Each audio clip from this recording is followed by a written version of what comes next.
নমস্কার বন্ধুরা, আমি সৌরভ আর আপনারা শুনছেন অদ্ভুত হলেও সত্যি। আজকে একটি শিকারের গল্প, পার্বতী, লেখক ভদ্রেশ্বর মণ্ডল।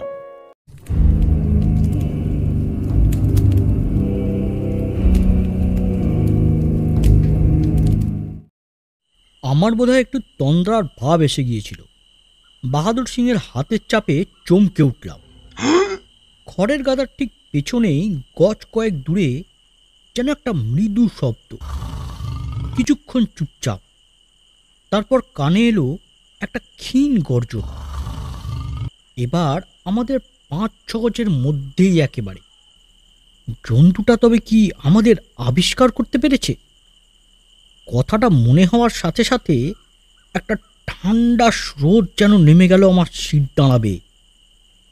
প্রশ্নের উত্তরের জন্য বেশিক্ষণ অপেক্ষা করতে হলো না।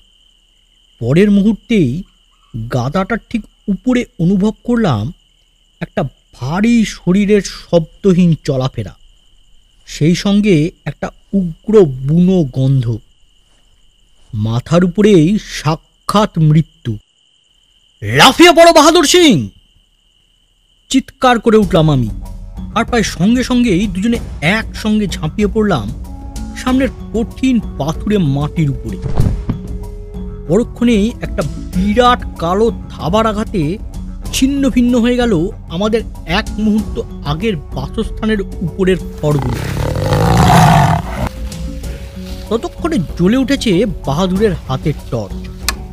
সেই আলোর রশ্মিতে দেখা গেল খড়ের গাদার উপর যেন খানিকটা অন্ধকার জমাট বেঁধে উঠেছে, আর সেই জমাট বাঁধা আধারের মাঝখানে মৃত্যুর শীতলতা নিয়ে জেগে আছে দুটো সবুজ চোখ। ব্ল্যাক প্যান্থার, কালো চিতা। খানিকটা সম্মোহিতের মতো যেন গুলি ছুড়লাম আমি। পরপর দুটো গুলি লক্ষ্যভ্রষ্ট হলো। তার উপর যথেষ্ট সতর্ক না থাকার জন্য রাইফেলের ধাক্কায় ছিটকে পড়লাম কঠিন মাটিতে। জীবনটাও বাঁচল সেই জন্য, কারণ শুয়ে শুয়েই বেশ লক্ষ্য করলাম যে একটা বিরাট শরীর শূন্য দিয়ে উড়ে চলে গেল আমাকে টপকে। দাঁড়িয়ে থাকলে আর রক্ষা ছিল না। সম্বিত ফিরতে উঠে দাঁড়ালাম। বাহাদুরের টর্চও আবার জ্বলে উঠেছে। বন্দুক আবার লোড করে শুরু হলো খোঁজাখুঁজি। কিন্তু সামনের নিরেট আঁধারের বুক ঘুরে ঘুরে চক্র দিয়ে আলোর রশ্মি কিছুই আবিষ্কার করতে পারল না। খানিকক্ষণ চেষ্টা করার পরই বুঝলাম আজ আর তাকে পাবার নয়। প্যান্থারটা আমাদের ফাঁকি দিয়েছে। এতক্ষণ যে বিবরণটুকু আমরা শুনলাম তার কতক হলেন একজন বিদেশি শিকারী, ডেভিস সাহেব। ব্রিটিশ শাসনের আমলে আরো বহু সাহেবের মতো তিনিও একটা শিকার অভিযানে এসেছিলেন সেবার হিমালয়ের কোলে। এই ধরনের ছোট সাদামাটা শিকার অভিযান যাওয়ার চলটা তখন বেশ জনপ্রিয় হয়ে উঠেছিল। অর্থাৎ হাতি ঘোড়া লোক লস্কর নিয়ে জঙ্গল খেদিয়ে নয়, বরং এক দুজন সঙ্গী কি পথপ্রদর্শক সাথে করে বেরিয়ে পড়া। তাতে ঝুঁকি বেশি, কিন্তু আনন্দ প্রচুর। ডেভিস সাহেবের নিজের ভাষায় বলতে গেলে, সেবার শুটিং ট্রিপে গেছিলাম হিমালয়ের সানুদেশে একটা ছোট্ট পাহাড়ি গ্রামে। সবুজ উপত্যকার মাঝখানে হঠাৎ একগুচ্ছ বাহারি ফুলের মতো গ্রাম, এই ওয়ান। আমার ছোট দলটার মধ্যে সবচেয়ে বিশ্বস্ত আর ওস্তাদ শিকারী ছিল বাহাদুর সিং, যাতে নেপালি, ভালো পথপ্রদর্শকও বটে। বন্দুক রাইফেল ছাড়াও বাহাদুরের শিকারের আরেকটি প্রিয় অস্ত্র হল কুকরি বা ভোজালি। ওয়ান গ্রামে আমরা যখন পৌঁছলাম তখন প্রায় বিকেল। ঘড়ির কাঁটা ৩টের ঘর ছুঁই ছুঁই। তাঁবু খাটিয়ে সবে একটু চায়ের আয়োজন করেছি, এমন সময় কয়েকজন গ্রামবাসী এসে হাজির। বিশেষ প্রয়োজনে নাকি তারা আমার সঙ্গে দেখা করতে চায়। বাধ্য হয়ে দেখা করতে হলো বিশ্রামে ইস্তফা দিয়ে। লোকগুলো খুবই উত্তেজিত।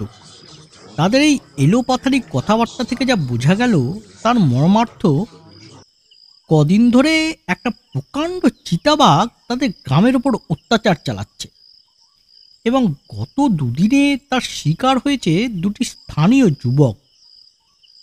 ফলে গভীর আতঙ্কের ছায়া নেমে এসেছে গোটা গ্রামটার উপরে। এখন সাহেব যদি বাঘটাকে মেরে তাদের উদ্ধার করেন, এই আশায় তারা ছুটে এসেছে তার কাছে।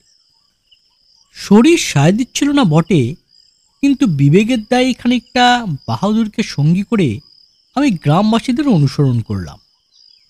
ঘণ্টাখানেক পথ চলার পর এসে পৌঁছালাম একটা পার্বত্য অধিত্যকার বুকে। অধিত্যকার পাদদেশ বেষ্টন করে চলে গেছে খরস্রোতা এক পাহাড়ি নদী। অধিত্যকার উপরে এখানে ওখানে ছড়ানো ছিটানো কয়েকটি মাটির ঘর। বুঝতে দেরি হলো না, এই সেই জনপদ ওয়ান গ্রাম। গ্রাম না বলে বরং কটা ঘর বললেই ভালো হয়। ওইখানে বাঘটা প্রথম লোকটাকে মেরেছিল। গ্রামের প্রান্তে একটা মাঠ দেখিয়ে বলল একজন অধিবাসী। ওটাই গরুমোষ চড়বার জায়গা। সে রাতটা কোনো রকমে কাটালাম একটা নড়বড়ে দোচালা ঘরে। বাঘটা সম্বন্ধে সেদিন আর বিশেষ কিছুই করার নেই, কারণ হিমালয়ের কোল ছুঁয়ে তখন রাত্রি নেমে এসেছে।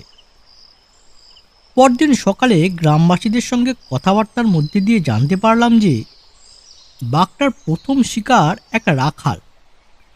মাত্র দুদিন আগেকার ঘটনা। অন্য দিনের মতো সেদিনও ছেলেটা ছাগল চড়াতে মাঠে গিয়েছিল।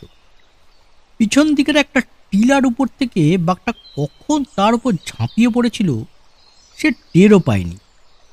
মারা যাওয়ার আগে বড়জোর মৃদু একটা চিৎকার করতে পেরেছিল ছেলেটা, কিন্তু ছাগলগুলো তাতেই সাবধান হয়ে ঊর্ধ্বশ্বাসে দৌড়ে পালিয়েছিল নিরাপদ আশ্রয়।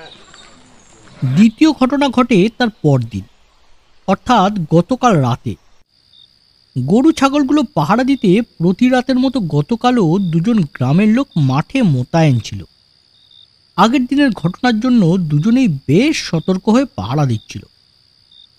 মাঝরাতে তাদের মধ্যে হঠাৎ একজন একটা হালকা গর্জনের শব্দ শুনতে পায়, কিন্তু সঙ্গীকে সাবধান করে দেওয়া দূরে থাক, সে নিজেও আর সাবধান হওয়ার সুযোগ পায়নি। বাঘটা আক্রমণ করে একজনকে টেনে নিয়ে যায় জঙ্গলের মধ্যে। এই দ্বিতীয় হত্যাকাণ্ডের পর গ্রাম জুড়ে প্রচণ্ড ত্রাস আর আতঙ্ক ছড়িয়ে পড়ে একান্ত স্বাভাবিকভাবে। ফলে এখন পাহারা দেওয়ার জন্য চারণ ক্ষেত্রে যেতে আর কেউ রাজি নয়। গ্রামবাসীদের বিদায় দিয়ে সবে আমরা একটু শোয়ার উদ্যোগ করছি, এমন সময় হঠাৎ শোনা গেল মেয়েলি গলার আর্তনাদ। রাইফেল তুলে নিয়ে ধর্মর করে উঠে বসে দেখি বাহাদুর আগেই উঠে বসেছে। দুজনে তাড়াতাড়ি খোলা বারান্দায় এসে দাঁড়ালাম, কিন্তু বাইরে অন্ধকার ছাড়া আর কিছুই চোখে পড়ল না। মনে হলো দূরে একটা গর্জন যেন ক্রমশ ক্ষীণ থেকে আরো ক্ষীণ হয়ে শেষে মিলিয়ে গেল। নিচের থেকে স্ত্রীলোকটির আর্তনাদ কিন্তু তখনও ভেসে আসছে। সেই শব্দ লক্ষ্য করে দুজন মিলে নেমে গিয়ে দেখলাম যে দরজা বন্ধ একটা ঘরের ভিতর থেকেই আসছে আওয়াজটা। বিস্তর ধস্তাধস্তিতে যখন দরজা খুলল না, তখন দরজা ভেঙেই ঘরে ঢুকতে হলো। ঘরে ঢুকে কিন্তু আমরা অবাক। ধারণা ছিল চিতাবাঘটা বোধহয় আরেকজন গ্রামবাসীকে নিয়ে ভোজ লাগাতে জঙ্গলে গিয়ে ঢুকেছে, কিন্তু কোথায় কি? ঘরে সেরকম কোনো কিছু চিহ্ন মাত্র নেই। আসল ঘটনাটা বুঝলাম পরে। বাঘটা এসেছিল ঠিকই, তবে শুধু দরজায় আঁচড় কেটে আর দু একটা চাপা গর্জন করেই ক্ষান্ত হয়ে বিদায় নিয়েছে। বাঘেরও নেহাত দোষ দেওয়া যায় না, কারণ চাপা গোঙানির আওয়াজ শুনেই ভিতর থেকে যেরকম তারস্বরে আর্তনাদ শুরু হয়ে গেছিল, তাতে পৃথিবীর যে কোনো বাঘেরই কান ঝালাপালা হয়ে যেত। রণে ভঙ্গ দিয়ে অত্যন্ত বিরক্তির সঙ্গে তাই স্থান ত্যাগ করেছে এই বাঘটাও। যা হোক, বাকি রাতটুকু পাহারা দেব বলে অভয় দিয়ে আমরা চলে এলাম। বাকি রাতটুকু জেগেই কাটালো। পরদিন সকালে গত রাতের ঘটনাস্থল আর গ্রামের আশপাশটা ভালো করে দেখে শুনে নেওয়ার জন্য ঘরটার কাছে হাজির হয়ে দেখি কাছেই মাটির উপর বাঘটার পায়ের ছাপ বেশ পরিষ্কারভাবেই চেপে বসেছে। বাহাদুর সিং খুব মনোযোগ দিয়ে পরীক্ষা করলো পায়ের ছাপগুলো, তারপর উঠে দাঁড়িয়ে বললে, বাঘটার বাঁ পায়ে জখম আছে বাবুজি, ওই দেখুন সাপটা কত হালকা, রাতে ওই জন্যই ঘুমাচ্ছিল। জঙ্গলের ভাষা পড়তে বাহাদুরের বিশেষ ভুল হয় না। বাঘটার নরক্ষতক হওয়ার কারণ এবার বোঝা গেল। খানিকক্ষণ বাদেই জনা কয়েক গ্রামবাসীর সঙ্গে গরু ছাগল চড়বার মাঠটার উপর এসে পৌঁছলাম। মাঠটার 3 দিক বেড় দিয়ে পাঁচিল তৈরি করেছে ঝোপঝাড়ের ঘন জঙ্গল। বড় গাছের অবশ্য দেখা মিলল না একটাও আওতার মধ্যে। অন্যদিকে একটা ছোট পাথরের টিলা খাঁড়া দাঁড়িয়ে। টিলাটার পাশ দিয়ে একখণ্ড পাথর শূন্যে জুড়ে রয়েছে, আর তার প্রায় 200 ফুট নিচে ভীম গর্জনে বয়ে চলেছে প্রবল গতি পাহাড়ি নদী। মাঠটার প্রান্তে একটা খড়ের ঘর চোখে পড়ল। এই ঘরটি বোধহয় রাখালদের রাতের আশ্রয়। বেশ মজবুত বলেই মনে হলো ঘরটাকে। ঘরটার ঠিক পাশেই কিছু খড় গাদা করে রাখা। বাহাদুর সিং সেই গাদার পাশে মাটির উপর কিছু একটা এতক্ষণ ধরে পর্যবেক্ষণ করছিল বেশ মনোযোগ দিয়ে। আমি কৌতূহলী হয়ে এগিয়ে যেতে বললে, বাঘটার পায়ে সাপ, এইখানেই শিকার ধরেছিল জন্তুটা। আমিও দেখলাম মাটির উপর টাটকা প্রায় 4 জোড়া থাবার ছাপ। বড় জোর 1-2 পুরনো, কিন্তু এখন বেশ স্পষ্ট। আশেপাশের অবস্থাটা বুঝতে গিয়ে এবার একটু বিপাকে পড়লাম। আগেই বলেছি জায়গাটার চারিদিকে ঘন ঝোপঝাড়, কিন্তু মাচা বাঁধবার মতো একটা মাঝারি গোছের গাছেরও খোঁজ পাওয়া গেল না। তবে কি মাটিতে দাঁড়িয়ে শিকার করতে হবে? অসম্ভব। তাহলে উপায়? আমার অবস্থাটা বোধ হয় বাহাদুর বুঝতে পেরেছিল। সে বললে, বাবুজি, ওই খড়ের গাঁদার ভিতরটা ভালো জায়গা নয়। প্রস্তাবটা মন্দ নয়। গাদাটা প্রায় 5 ফুট উঁচু, চড়ায় 4 ফুটের মতো। আমাদের দুজনের পক্ষে যথেষ্ট। আর তাছাড়া উপায়ই বা কি? সুতরাং মনস্থির করে গ্রামের দিকে ফিরলাম। রাত জাগতে হবে বলে দুপুরে খাওয়া দাওয়া সেরে একটু বিছানায় গড়িয়ে নিয়েছিলাম। বিকেলে যখন চরণভূমির কাছে পৌঁছলাম, তখন পশ্চিমের আকাশ লাল করে আস্তে আস্তে সূর্যটা ডুবে গেল। একটু পরেই লাল আভাটুকু মিশে গিয়ে নেমে আসবে রাত্রির কালো ওড়না। বাতাসে শীতের ছোঁয়া লেগেছে এর মধ্যেই। ছাগলগুলো এদিক সেদিক চড়ে বেড়াচ্ছে। অন্যমনস্ক হয়ে কখন সেই ছাগলগুলোর কাছে গিয়ে পড়েছিলাম খেয়াল নেই। হঠাৎ চমকে উঠলাম ভীষণভাবে।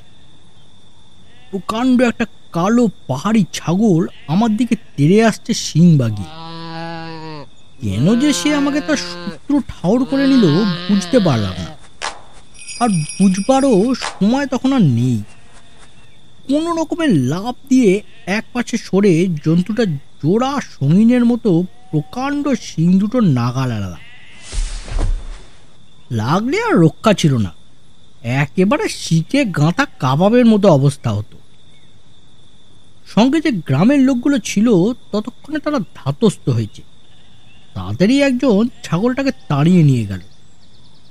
অপর একজনের মুখে শুনলাম কদিন আগেই এই ছাগলটার বাচ্চা হয়েছে, তাই সবসময় বাচ্চা আগলে আগলে থাকে। কেউ বাচ্চার কাছাকাছি গেলেই বিশ্রীভাবে তেড়ে আসে। যাক, তবু স্বস্তি, কারণটা অন্তত বোঝা গেল।